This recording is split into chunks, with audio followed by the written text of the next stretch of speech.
Bonjour chers frères et sœurs en Jésus-Christ.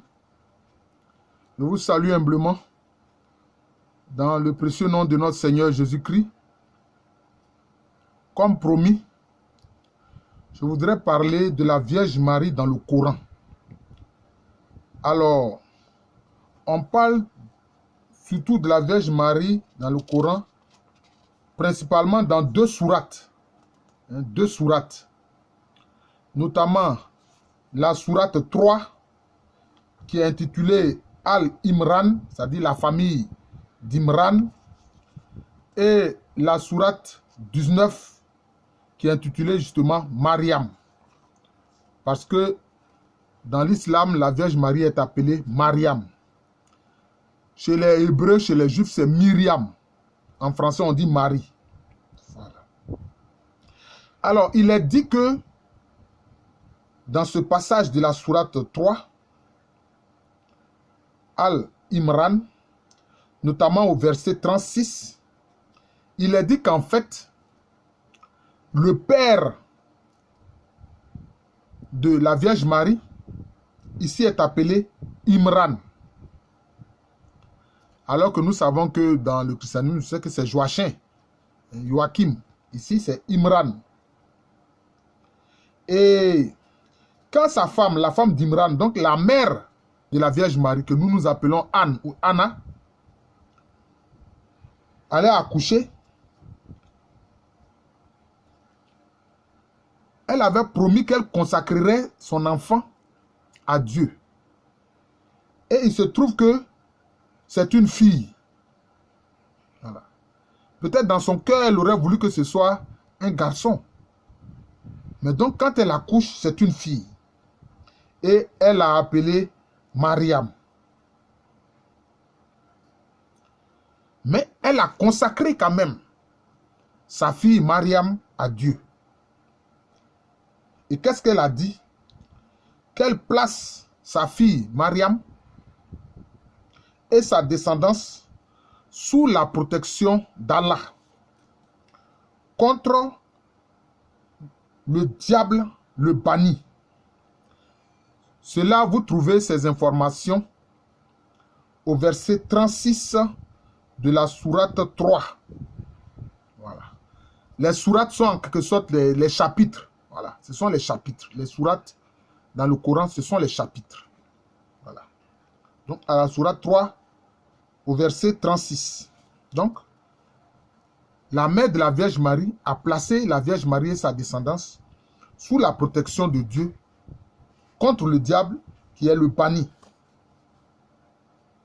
Et au verset 37, il est dit que Marie était dans le sanctuaire. Elle était dans le sanctuaire. Voilà. Vous voyez? Elle est une femme, mais elle était dans le sanctuaire puisqu'elle est consacrée à Dieu. Et Zacharie venait la voir de temps en temps. Donc on parle d'un certain Zacharie qui venait la voir de temps en temps. Bon, est-ce que ce Zacharie-là, c'est l'époux de sa cousine Élisabeth? Ça, le Coran ne le dit pas. Mais il est dit au verset 37 qu'un certain Zacharie venait la voir. Et quand il venait la voir dans le sanctuaire, chaque fois il trouvait que la Vierge Marie avait de la nourriture à sa disposition. Et quand il lui demandait d'où venait cette nourriture, elle répondait que cette nourriture lui vient d'Allah. Elle a dit, cela me vient d'Allah. Parce que justement, elle est consacrée à Dieu. Donc, c'est Dieu lui-même qui nourrissait la Vierge Marie dans le sanctuaire. Ce n'est pas une cuisine qu'on faisait quelque part pour lui envoyer. Non. C'est Dieu, Allah lui-même là, qui nourrissait la Vierge Marie. Voilà ce qui est dit justement au verset 37 de la sourate 3 intitulée Al-Imran, la famille d'Imran. Alors au verset 42, il est dit, ô Marie, certes, c'est-à-dire ô Mariam, bien sûr, mais la traduction c'est Marie en français. Ô Marie, certes Allah t'a élu et purifié, et il t'a élu au-dessus des femmes des mondes. Je reprends.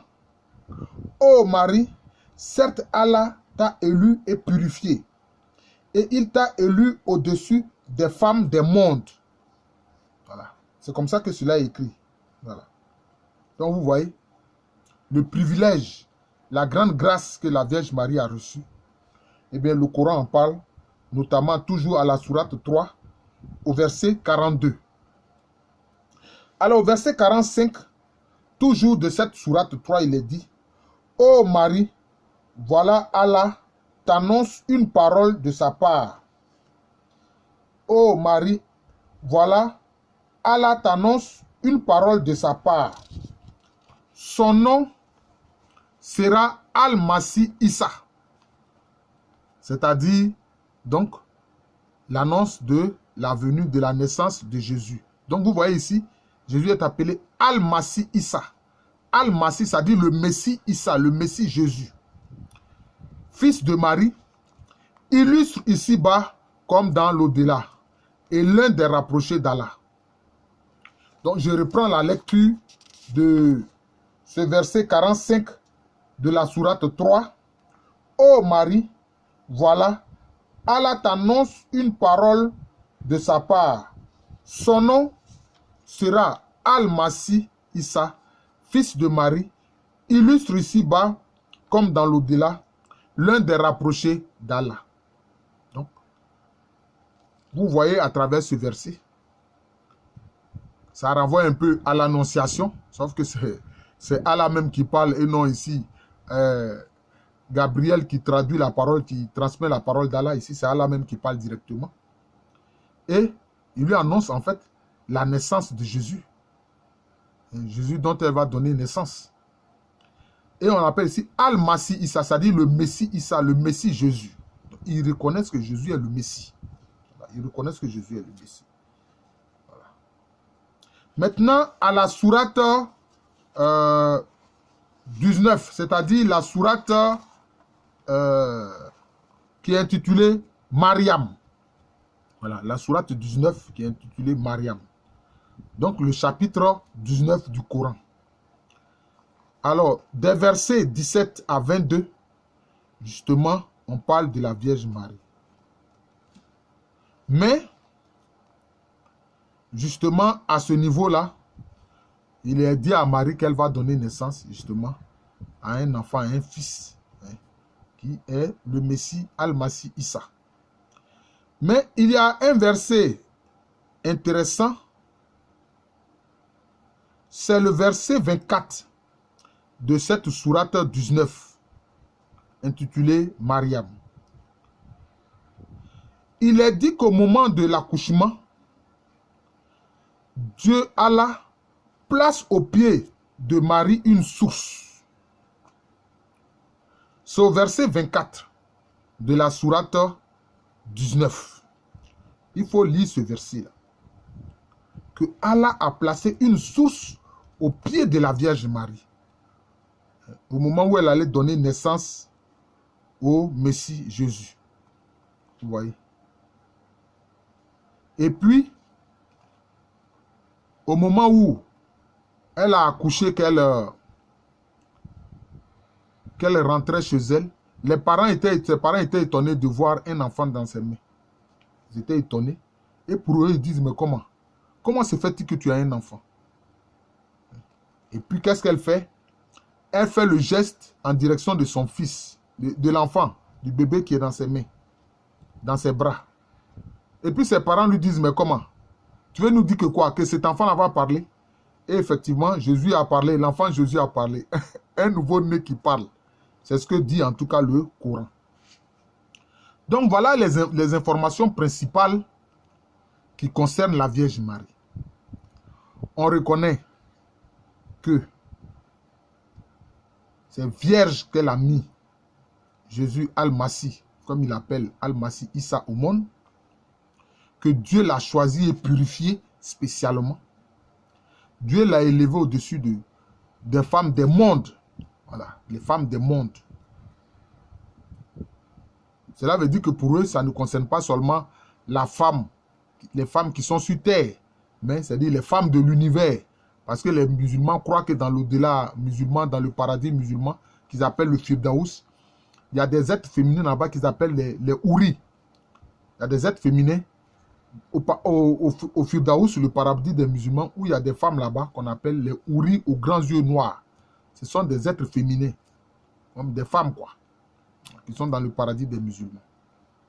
C'est pour ça qu'ils ont dit qu'elle est choisie, hein, et elle est au-dessus des femmes du monde. Voilà. Donc voilà ce qu'il faut retenir principalement de ce qui est dit de la Vierge Marie dans le Coran. Alors, mais il y a ce qu'on appelle les hadiths ou hadiths, c'est-à-dire ce sont les paroles, les enseignements du prophète des musulmans, du prophète Mohammed. Et l'un de ces enseignements que je retiens et qui est important et qui concerne la Vierge Marie, ils disent qu'à la fin des temps, Allah, ayant toutes les âmes humaines, tous les êtres humains rassemblés devant lui, va leur poser la question. Parmi vous les êtres humains, qui se sent assez pur pour faire le premier pas vers moi?